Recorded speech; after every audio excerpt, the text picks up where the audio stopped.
Sabía que la cena de Nochebuena sería incómoda, pero no esperaba que mi padre me mirara fijamente a los ojos, delante de toda la familia, y dijera: «Elena, si no puedes poner en orden tu vida, quizás deberías irte a vivir a la calle». No lo susurró, no lo suavizó, ni siquiera parpadeó. Mi hermana escondió una sonrisa burlona tras su copa de Rioja. Mi madre ajustó las servilletas de lino como si pudiera doblar y guardar la vergüenza en un cajón. Todos esperaban que me rompiera, pero no lo hice. Solo sonreí, porque ninguno de ellos sabía la verdad. No sabían que había levantado 2 empresas desde cero. No sabían que gané más de 20 millones de euros el año pasado. No sabían que hacía mucho tiempo que había dejado de necesitar nada de ellos. Me levanté, me alicé el abrigo y salí de esa casa en silencio. 3 semanas después, ellos entrarían en la mía. Si alguien hubiera tomado una foto de mi familia esa Nochebuena, una sola imagen, habrían capturado todo lo que querían que el mundo creyera.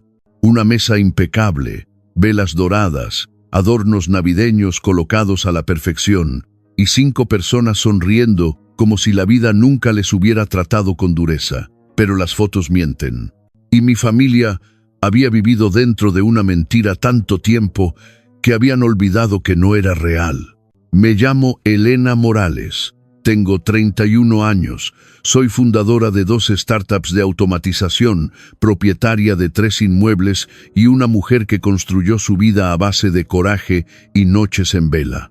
Pero para mis padres, seguía siendo la chica que nunca estuvo a la altura de su potencial. La hija de la que hablaban con suspiros, no con orgullo. Mi padre, Tomás, gobernaba la casa con expectativas talladas en piedra. Mi madre, Carmen, las mantenía con una gracia ensayada.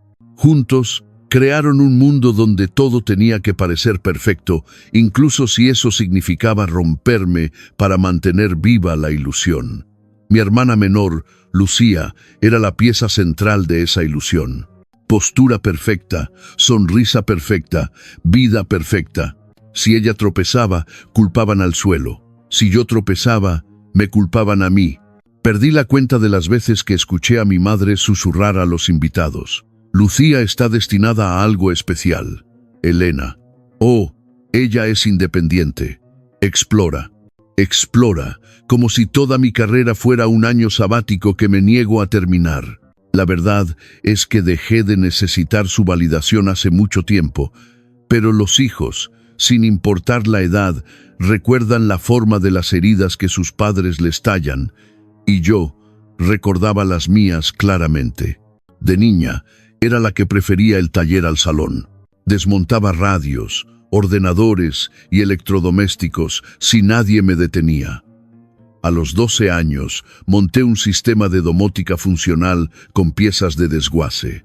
Mi padre lo desconectó y dijo: «Lindo pasatiempo. Ahora haz algo real». Aprendí pronto que no era lo que ellos querían, pero no aprendí hasta esa Nochebuena que, para ellos, yo no era nada en absoluto.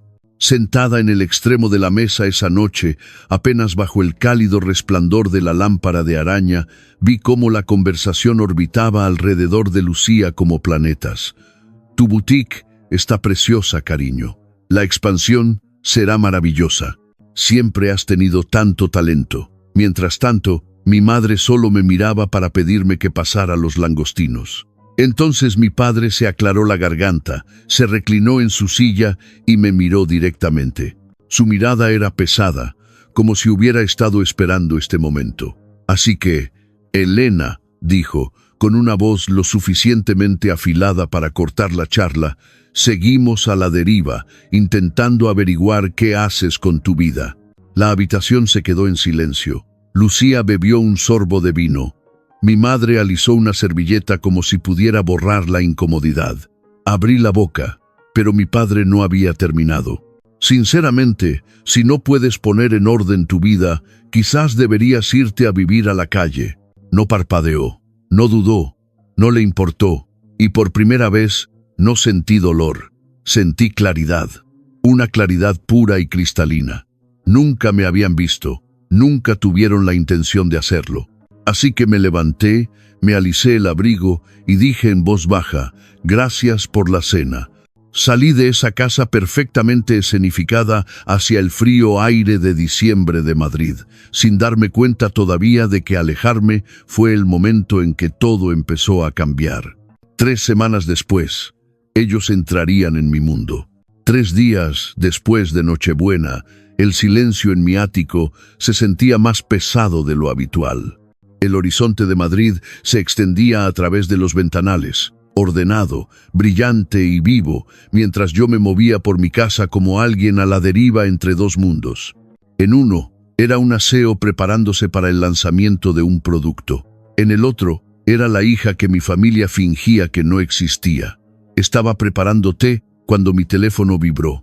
Clara, mi prima, la única persona en la familia que alguna vez me había defendido, no ruidosamente, no dramáticamente, sino en silencio, de la manera que cuenta. Me sequé las manos y abrí su mensaje. «Clara, Elena, ¿estás bien?» Yo, «Estoy bien». «¿Por qué, Clara?» «Clara, porque tu madre ha estado hablando». Se me tensó el estómago, no por miedo, sino por una especie de anticipación agotada. Hablar, en mi familia, siempre se traducía en reescribir la verdad. Yo, «¿Qué ha dicho ahora?» Una larga pausa. Luego Clara respondió, «Le dijo a todos en la iglesia que tus negocios fracasaron, que estás básicamente en la indigencia, que estás durmiendo en sofás de amigos hasta que te aclares». Me quedé helada, indigente, fracasada, saltando de sofá en sofá. No solo me insultaban, crearon una historia, una narrativa tan vívida que casi podían creérsela ellos mismos. Caminé hacia la ventana, mirando el ático que había reformado con mis propias ganancias. Las estanterías a medida, las encimeras de mármol importado, la vista panorámica de la ciudad donde construí mi vida. Indigente, solté una risa amarga y silenciosa. Yo, tengo 3 propiedades en propiedad. Clara, lo sé, pero ellos no quieren saberlo. Esa frase me golpeó como un impacto que no esperaba. No quieren saberlo. No es que no lo sepan. No es que lo hayan entendido mal. Es que no quieren saberlo. Porque saberlo les obligaría a enfrentarse a la verdad. Que la hija que despreciaron superó todas las expectativas que tenían para su hija perfecta. Que su niña de oro no era la que estaba triunfando. Que su chivo expiatorio no estaba fracasando. Y eso les aterrorizaba más que cualquier verdad. Apoyé la frente contra el cristal frío. Yo, ¿qué más dijeron? Clara dudó. Clara, tu padre dijo que le preocupa que te cuelgues de ellos financieramente. Tu madre dijo que ya han hecho suficiente y que necesitas madurar. Madurar. Los mismos padres que forjaron una narrativa de mi incompetencia ahora se pintaban como víctimas de mi imaginada dependencia. Mi pecho se tensó, no por dolor, sino por el insulto. Y como si el universo quisiera retorcer el cuchillo más profundamente, Clara envió un mensaje más. Clara, también la boutique de Lucía está yendo muy mal. Tus padres dijeron que están explorando opciones de financiación. Creo que están planeando algo. Opciones de financiación. Sabía exactamente lo que eso significaba. En mi familia, opciones de financiación significaba encontrar a alguien a quien culpar, encontrar a alguien a quien usar, encontrar a alguien cuyo nombre pudiera cargar con la caída. Y la persona a la que siempre recurrían era yo, la hija que menospreciaban, la hija que desacreditaban, la hija de la que dependían en privado mientras la despreciaban en público. Entré en mi despacho y me senté en mi escritorio, tamborileando los dedos lentamente contra la madera. Me echaron y me convirtieron inmediatamente en una tragedia. Me humillaron y me convirtieron inmediatamente en una carga. Me rechazaron y me convirtieron inmediatamente en algo que podían reutilizar, pero esta vez algo en mí se endureció. Una decisión se formó, no ruidosa, no dramática, sino fría y afilada como una hoja forjada en fuego silencioso. Querían una historia donde yo fuera el fracaso. Querían un mito donde ellos fueran los héroes. Querían un mundo donde yo me mantuviera pequeña, pero los mitos colapsan y las mentiras se desmoronan. 3 días después de Nochebuena, mis padres reescribieron mi historia. 3 semanas después, yo reescribiría la suya. El lunes siguiente a Nochebuena comenzó como cualquier otro. Reuniones apiladas en mi calendario, actualizaciones de productos para revisar, llamadas de inversores esperando. Mi mundo se movía rápido, estructurado, vivo. Nada como la versión estancada y asfixiante de mí que a mis padres les gustaba imaginar. Alrededor del mediodía salí de una reunión y revisé mi bandeja de entrada. Ese fue el momento en que todo cambió. Un nuevo correo parpadeaba en la parte superior. Asunto: verificación requerida. Autorización de avalista urgente, bufete Sinclair y Weber. ¿Avalista de qué? La curiosidad tiró de mí, pero cuando hice clic en el mensaje y vi la primera línea, el aire abandonó mis pulmones. Este aviso es para confirmar su estatus como avalista financiero para el préstamo de reforma de 480.000 euros aprobado en 2023. Seguí leyendo. Adjunto está el acuerdo firmado, incluyendo su firma como avalista solidario. Mi firma. Un susurro frío se deslizó por mi columna vertebral. Descargué el archivo, abrí el escaneo, hice zoom. Allí estaba. Elena Morales, escrito en una forma que intentaba imitar la mía, pero fallaba en el ritmo. Los trazos estaban mal. La curva de la E, la inclinación de la M. Alguien había estudiado mi firma, pero no la entendía. No necesitaban entenderla, solo necesitaban que pareciera creíble. Mis manos se entumecieron. No era un error. No era una falta de comunicación. No era un descuido. Era una falsificación hecha por alguien que tenía acceso a documentos con mi firma registrada. Alguien cercano. Alguien que asumió que yo no me defendería. Miré la pantalla, el pulso martilleando, el sabor de la traición espeso en mi lengua. Mis padres no lo harían. ¿Lo harían? No, en realidad, sí, lo harían. Absolutamente usarían mi nombre si eso beneficiaba a Lucía. Me desplacé hacia abajo de nuevo. Uso de fondos. Expansión de boutique. Lucía Morales. La habitación giró por un momento. La boutique de la que presumían. La boutique que decían que Lucía construyó con su propio talento. La boutique que usaban para alabarla como la exitosa fue construida sobre mi nombre, mi firma, mi solvencia crediticia, sin mi conocimiento, sin mi consentimiento, sin una sola conversación. Y ahora el préstamo estaba entrando en riesgo de impago, lo que significaba que yo sería perseguida legalmente como avalista. Significaba que mis activos podrían ser el objetivo en la recuperación de la deuda. Significaba que me habían arrastrado a un desastre financiero que ellos diseñaron, protegiendo a Lucía de toda responsabilidad. Cerré mi portátil antes de lanzarlo. Mi respiración se volvió lenta y deliberada, no temblorosa, no aterrorizada, sino controlada, porque esto no era nuevo. Era simplemente la primera vez que tenía pruebas. Marqué el número al final del correo electrónico. Una mujer respondió educadamente. Me presenté. Ella confirmó los documentos, confirmó la firma en el archivo, confirmó el saldo pendiente, confirmó el riesgo de impago. Su voz se suavizó cuando preguntó, ¿cree que su firma fue utilizada sin consentimiento? Una pausa. Yo, sí. Ella exhaló como si no estuviera sorprendida. Ocurre más a menudo de lo que piensa, dijo. Le enviaremos todo lo que necesita para disputarlo legalmente, pero debería hablar con su abogado lo antes posible. Terminé la llamada e inmediatamente llamé a Daniel Vargas, mi abogado, el mismo que gestionaba mis adquisiciones y registros de propiedad intelectual. Contestó al segundo tono. Daniel, Elena, no suenas como tú misma. Yo. Alguien falsificó mi firma en un préstamo de 480.000 euros. Un golpe de silencio. Agudo. Pesado. Daniel, envíame todo ahora mismo. En 10 minutos, estábamos en una videollamada. Documentos esparcidos por ambas pantallas. Las cejas de Daniel se fruncían más y más a medida que hacía clic en cada archivo. Daniel, esto no fue una chapuza. Esto fue deliberado.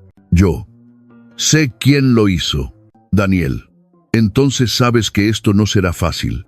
Yo no busco lo fácil. Me estudió durante un largo momento, lo suficiente para ver la resolución asentándose en mis ojos. Daniel, ¿estás preparada para escalar esto completamente, incluyendo las implicaciones penales? Yo. Llevan años reescribiendo mi vida. Han intentado escribirla en mi nombre. Sí, estoy lista.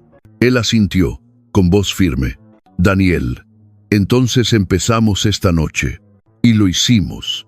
Mientras mis padres probablemente le contaban a alguien que yo estaba perdida o luchando por sobrevivir, yo estaba reuniendo pruebas, capturas de pantalla, fechas, discrepancias caligráficas, rastros financieros.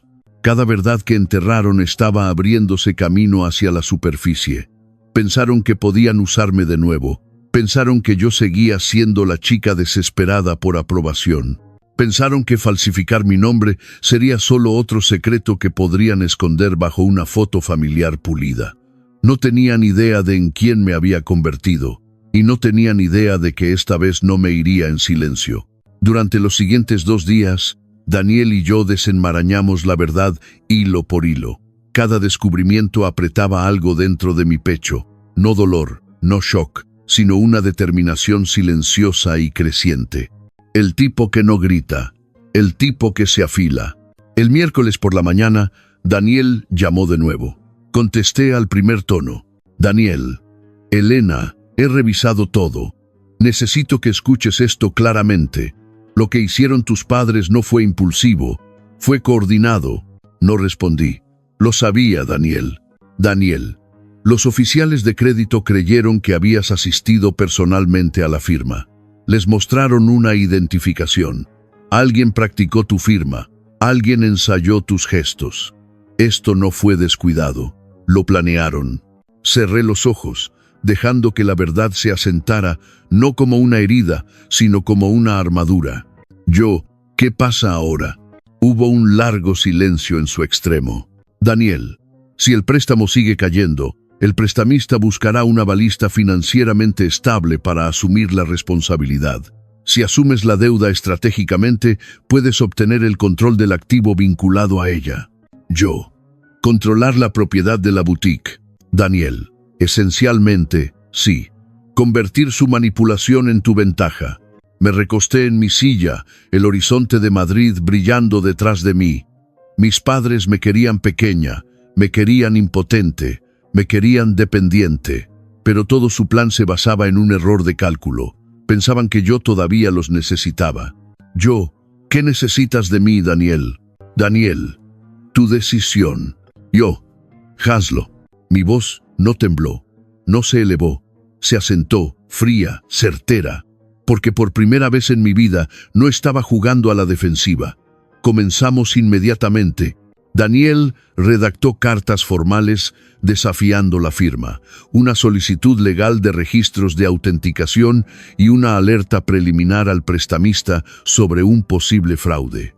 Pero junto a eso, tranquila y discretamente, iniciamos el proceso para posicionarme como la parte adquirente cuando el préstamo inevitablemente entrara en mora. Mientras mis padres vivían en la negación, trabajábamos con precisión. Análisis financiero, estructuras de propiedad, escenarios de venta futura, opciones de arrendamiento, cálculos de salida. Cada documento que falsificaron se convertía en otra pieza de evidencia, fortaleciendo mi posición. Curiosamente, me sentía tranquila, casi inquietantemente tranquila. El dolor reacciona, la claridad planea, y yo había terminado de reaccionar. Esa noche, mientras revisaba una hoja de cálculo de las pérdidas proyectadas que la boutique de Lucía había acumulado, me sorprendí susurrando en voz alta: «Deberíais haberme dejado fuera de vuestro desastre, porque esa era la verdad». Yo no había pedido esto, no había buscado venganza, no había querido nada de ellos. Ni dinero, ni atención, ni redención. Todo lo que quería era distancia, pero construyeron un puente hecho de mentiras y esperaban que yo cargara su peso a través de él. No esta vez. Alrededor de las 11 p.m., mi teléfono vibró de nuevo. Daniel. Daniel, una cosa más. El prestamista está preocupado. Ya han marcado el préstamo como inestable. Está cayendo más rápido de lo esperado. Significado. Daniel, podrías ganar el control antes de lo que planeamos. Asentí, absorbiendo el cambio. Yo, bien. Cuanto antes se desmorone esto mejor. Él exhaló. Tal vez con alivio, tal vez con incredulidad. Daniel, la mayoría de la gente estaría abrumada. Tú suenas firme. Yo, porque he vivido cosas peores. Ellos solo lo ocultaban mejor. No discutió. Después de colgar, no caminé de un lado a otro, ni lloré, ni me enfurecí. En su lugar, salí a mi balcón, dejando que el aire frío de diciembre bañara mi piel. Debajo de mí la ciudad pulsaba. Coches, luces, posibilidad.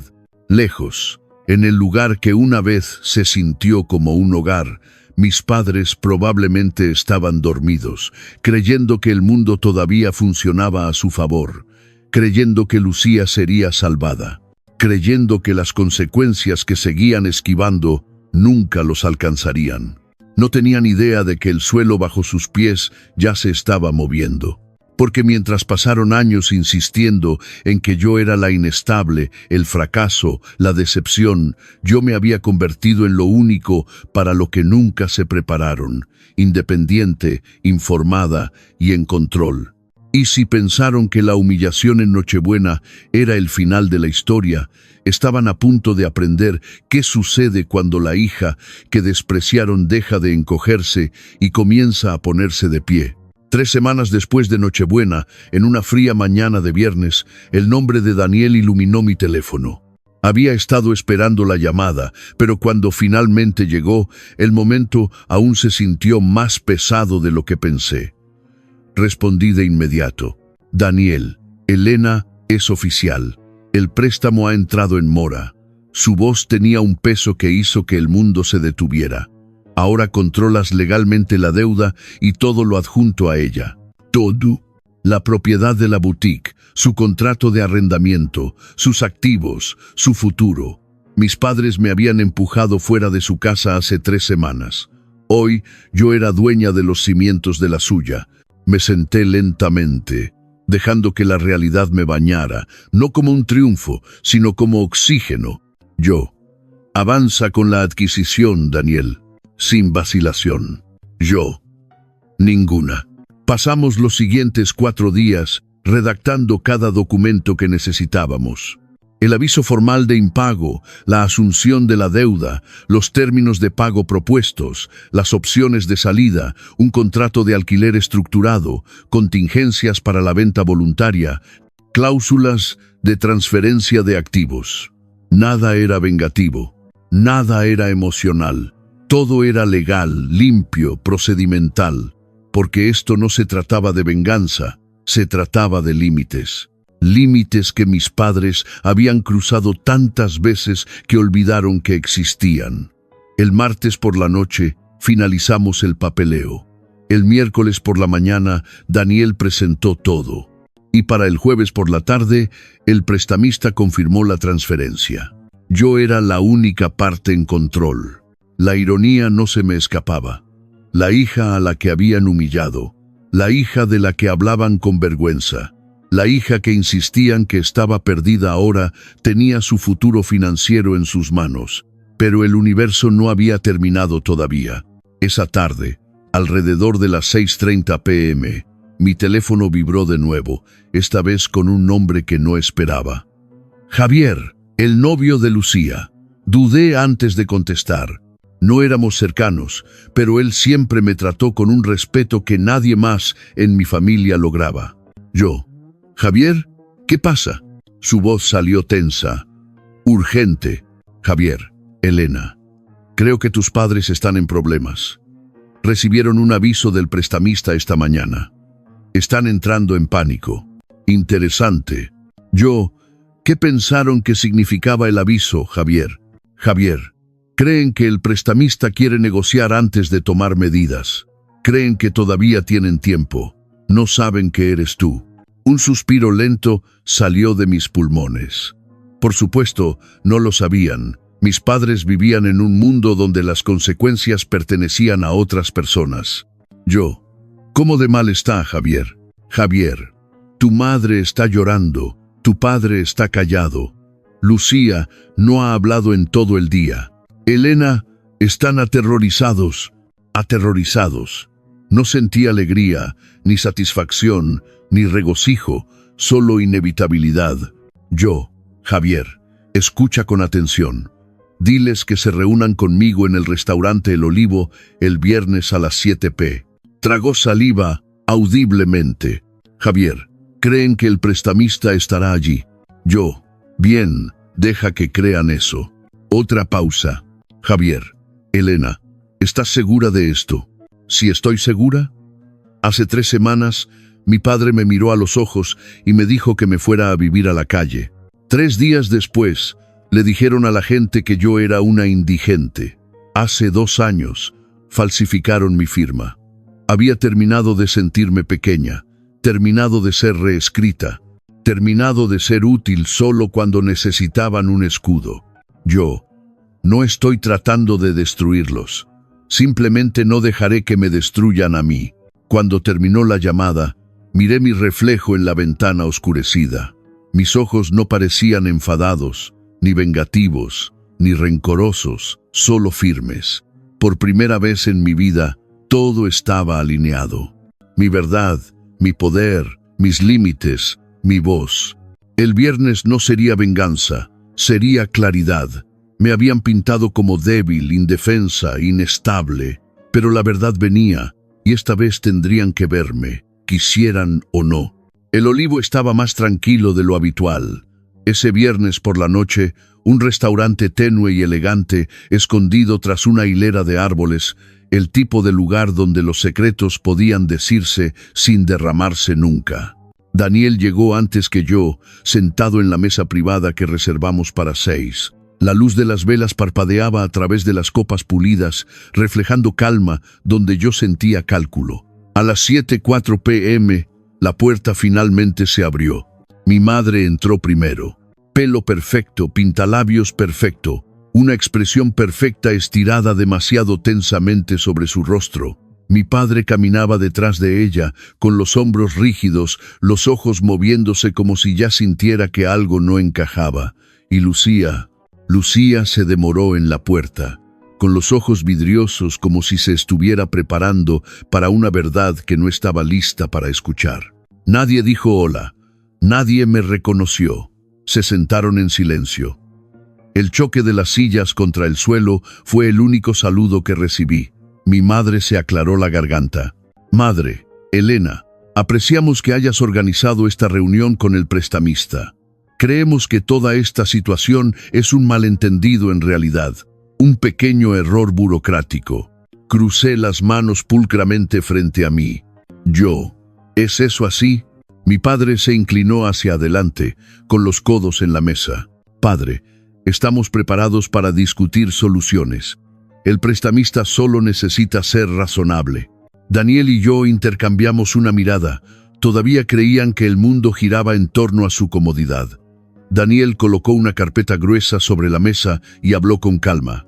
Daniel, señor y señora Morales, no hay ningún malentendido y no soy el abogado del banco. Mi padre frunció el ceño.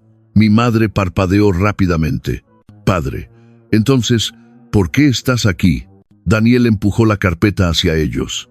Daniel, porque la señorita Morales, Elena, es la parte adquirente. Ella ahora controla la deuda y cada activo vinculado a ella. Silencio. Un silencio total y sin aliento. La respiración de Lucía se cortó. La mano de mi madre voló a su boca. Mi padre se puso pálido, de un color ceniza que nunca había visto en él. Padre, tú compraste nuestro préstamo. Su voz se quebró en la última palabra. ¿Por qué harías eso? Sostuve su mirada sin parpadear. Yo. porque pusisteis mi nombre en él. Mi madre sacudió la cabeza violentamente. Madre, Elena, solo lo hicimos porque Lucía necesitaba ayuda. Pensamos que lo entenderías. Mi voz permaneció nivelada. Yo, falsificar mi firma no es ayuda. Decirle a la gente que soy una indigente no es preocupación. Humillarme en Nochebuena no es crianza. Lucía golpeó repentinamente la mesa con la palma, su compostura finalmente rompiéndose. Lucía, ¿por qué no podías simplemente dejarlo pasar? Tienes dinero, no necesitas esto. Me volví hacia ella lentamente, estudiando a la hermana que había pasado su vida siendo protegida de cada consecuencia. Yo, tienes razón, no necesito esto, pero necesito mi nombre, y lo usasteis sin permiso. Su boca se abrió, luego se cerró como si estuviera tragando palabras que no quería enfrentar. Daniel deslizó otro documento hacia adelante. Daniel, tienen dos opciones. Una, vender la propiedad y resolver completamente la deuda. 2. La señorita Morales asume la propiedad y ustedes pueden permanecer como inquilinos bajo un contrato de alquiler estructurado. Mi padre miró los papeles, horrorizado. Padre, ¿tenemos que alquilar nuestro propio local? Yo, no es vuestro local, ya no. La compostura de mi madre se astilló. Las lágrimas brotaron en sus ojos, no lágrimas de remordimiento, sino de miedo. Madre, somos tu familia. Elena, ¿cómo puedes hacernos esto? Me incliné hacia adelante, con la voz firme como el acero. Yo, vosotros me enseñasteis exactamente cómo. La noche que me dijisteis que me fuera a vivir a la calle, los años que fingisteis que yo no era nada, y el momento en que falsificasteis mi nombre porque asumisteis que nunca me defendería. Mi padre tragó saliva con fuerza, sus manos temblando. Padre, ¿qué quieres de nosotros? Yo, nada, ni perdón, ni disculpas, solo responsabilidad. Lucía miró los documentos de nuevo, con los ojos muy abiertos por la incredulidad. Lucía, estás arruinando todo. Sacudí la cabeza lentamente. Yo, no, estoy terminando lo que vosotros empezasteis. Daniel cerró la carpeta con un golpe suave. Daniel, tienen 7 días para decidir. Recomendamos que empiecen de inmediato. Nadie se movió, nadie peleó, nadie discutió. La ilusión de poder a la que se aferraron durante años había colapsado en una sola noche. Cuando finalmente se levantaron para irse, parecían más pequeños, frágiles, casi. Mi madre no me miró a los ojos. Mi padre arrastraba los pies como si llevara el peso de cada elección que había hecho. Lucía se detuvo en la puerta, con la voz temblorosa. Lucía, podrías haberme ayudado. No me ablandé. Ya no. Yo lo hice, solo que no de la manera que querías. Y mientras la puerta se cerraba tras ellos, me di cuenta de algo. Esto no era venganza, esto era el cierre. Este era el momento en que finalmente salía de la sombra de la familia que nunca me vio y entraba en la vida que construí para mí misma. Los 7 días que siguieron fueron más tranquilos de lo que esperaba, sin llamadas telefónicas a gritos, sin mensajes desesperados, sin intentos de torcer la narrativa, solo silencio. Un silencio pesado y resonante. Daniel reenviaba actualizaciones cada mañana. Clínicas, frías, precisas. Día 2. Los Morales solicitaron documentos adicionales. Día 4. Contactaron a un asesor financiero. Día 5. Intentaron renegociar con el prestamista original, pero fueron rechazados. Día 6. Preguntaron sobre extensiones. Ninguna fue concedida. Y luego, en el 7º día a las 9:12 a.m., llegó el mensaje. Eligieron vender la propiedad. Miré el correo electrónico durante un largo momento, absorbiendo la finalidad del asunto. El edificio en el que habían vertido su orgullo, desaparecido. La boutique que solían exhibir como el logro de Lucía, perdida. La imagen que habían curado durante décadas, fracturada. Las consecuencias que evitaron durante años finalmente los habían encontrado. Daniel llamó unos minutos después. Daniel, Tomaron la decisión correcta, vender líquida la deuda por completo. Tu nombre está formalmente liberado de cualquier vínculo. Yo, bien. No había triunfo en mi voz, solo firmeza. Daniel, Elena, ¿estás bien? Exhalé lentamente. Yo, estoy exactamente donde necesito estar. No presionó más. No necesitaba hacerlo. 2 semanas después, la boutique de Lucía cerró sus puertas para siempre. El anuncio llegó a través de una publicación en línea, un gráfico en colores pastel suave con texto en cursiva. A veces, los capítulos se cierran para dejar espacio a nuevos comienzos. Sin mención del préstamo, sin pista de la firma falsificada, sin señal de responsabilidad, solo un final curado para coincidir con la vida curada que siempre había vivido. Pero los comentarios debajo de la publicación contaban una historia diferente. ¿Qué pasó? ¿Está todo bien? ¿Se cayó la reforma? Escuché rumores sobre problemas financieros. La fachada se estaba agrietando. Mientras tanto, mis padres se retiraron del mundo social que una vez dominaron. No más almuerzos con amigos de la iglesia, no más galas navideñas, no más fotos familiares pulidas y atuendos a juego. En su lugar, se mudaron silenciosamente a una casa de alquiler más pequeña al otro lado de la ciudad. No arruinados, no en la miseria, simplemente viviendo dentro de los límites que la realidad finalmente impuso. Clara me envió un mensaje una tarde. Clara, son diferentes ahora, simplemente callados. Tu padre apenas habla, tu madre ya no habla de la boutique. Yo, ¿están enfadados? Clara, creo que tienen miedo y tal vez vergüenza. Yo, ¿vergüenza de lo que hicieron?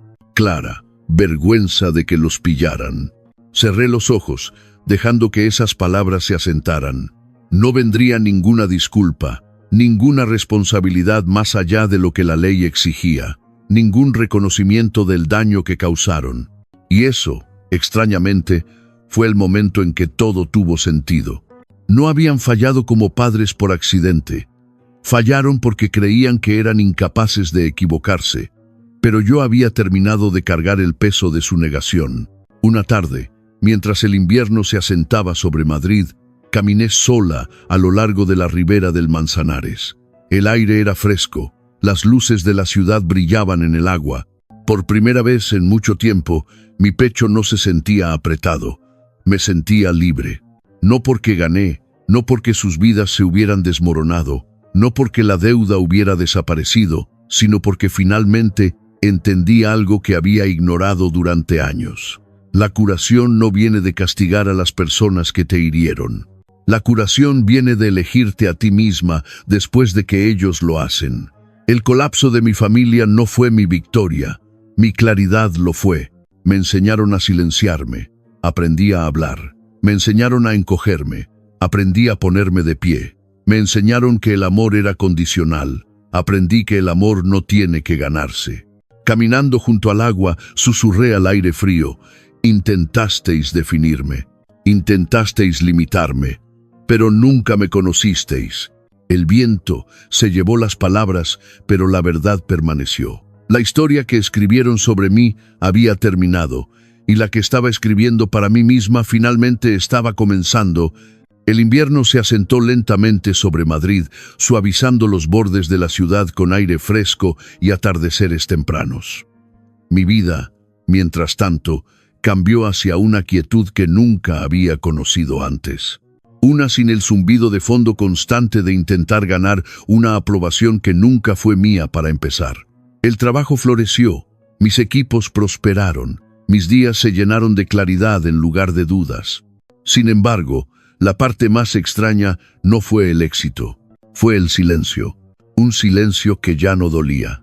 Algunas noches me paraba en mi balcón con una taza de té, viendo el tráfico moverse como un río brillante abajo en la Gran Vía. Y me preguntaba, ¿pensaban mis padres alguna vez en mí? ¿En lo que dijeron? ¿En la firma que falsificaron? ¿En la historia que contaron? Quizás lo hacían, quizás no. Pero su reflejo ya no era mi responsabilidad. Un mes después de la confrontación, recibí un mensaje de Clara. Clara, solo comprobando cómo estás. Escuché que tus padres se están adaptando. Yo. ¿Adaptando? Clara. Sí. Tu padre trabaja a tiempo parcial en una ferretería. Tu madre es voluntaria en el centro comunitario. Son más callados ahora. Más suaves, creo. Me senté con eso por un momento. No enfadada, no reivindicada, solo reflexiva. Yo. Están bien, Clara. Clara. Están sobreviviendo. Pero no son las mismas personas que eran. Yo. Quizás eso es algo bueno, Clara. Clara. Para ellos o para ti. Sonreí levemente. Yo. Para ambos. Porque el crecimiento no siempre se parece al éxito. A veces se parece al colapso de una ilusión. Mis padres habían pasado sus vidas elaborando una narrativa de imagen perfecta, una que borraba cualquier cosa que no encajara. Perder la boutique, perder la propiedad, reducir su tamaño, no los destruyó, los humilló. Y la humildad, incluso tardía, es un comienzo. Pero yo no estaba esperando a que cambiaran. No estaba guardando espacio para una reunión que ya no necesitaba. El perdón no era la meta. El cierre no era una puerta que ellos necesitaran abrir. Era una que yo necesitaba cruzar sola. Me volqué en cosas que importaban. Expandí una de mis startups en un programa de formación para mujeres jóvenes en tecnología, chicas que me recordaban a mí misma a los 14 años, programando en secreto, esperando que alguien viera la chispa, incluso si sus familias no lo hacían. Me tomé los fines de semana libres, algo que nunca me había permitido antes, y visité lugares que siempre había pospuesto. Una cabaña en los Pirineos, un lago tranquilo fuera de la ciudad, el Museo del Prado. Me rodeé de personas que valoraban la verdad, la amabilidad, la responsabilidad, personas que no necesitaban que yo me encogiera para que ellos pudieran brillar. Mi vida no era perfecta, pero era mía. Una noche, sentada en mi escritorio escribiendo una propuesta para una nueva herramienta de IA, hice una pausa y miré alrededor de mi apartamento. Las plantas que mantenía vivas, las pinturas que había coleccionado de artistas locales, las notas pegadas a mi pared con ideas garabateadas en cursiva desordenada, y me golpeó.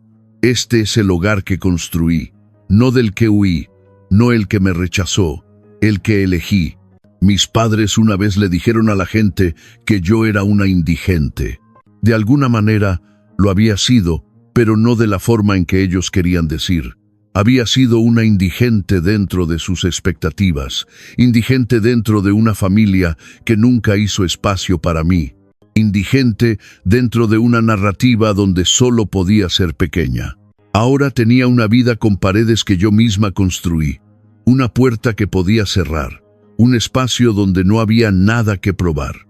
Susurré en la quietud. Estoy en casa ahora. Han pasado meses y no he visto a mis padres. Tal vez un día lo haga, tal vez hablemos, tal vez no. De cualquier manera, no estoy esperando, porque lo opuesto al rechazo no es la aceptación, es la libertad. Libertad para definirte a ti misma sin disculpas. Libertad para dejar atrás historias escritas por personas que nunca aprendieron tu verdad. Libertad para alejarte y nunca mirar atrás, no con ira, sino en paz. 3 semanas después de Nochebuena, mis padres me dijeron que me fuera a vivir a la calle. 3 meses después, estaba de pie en un hogar lleno de risas, ambición y alegría tranquila. El tipo que solo construye a alguien que se elige a sí mismo. Y por primera vez en mi vida, no estaba buscando permiso. Estaba eligiendo la paz. Toma el control de tu propia historia. No dejes que nadie escriba tu final por ti.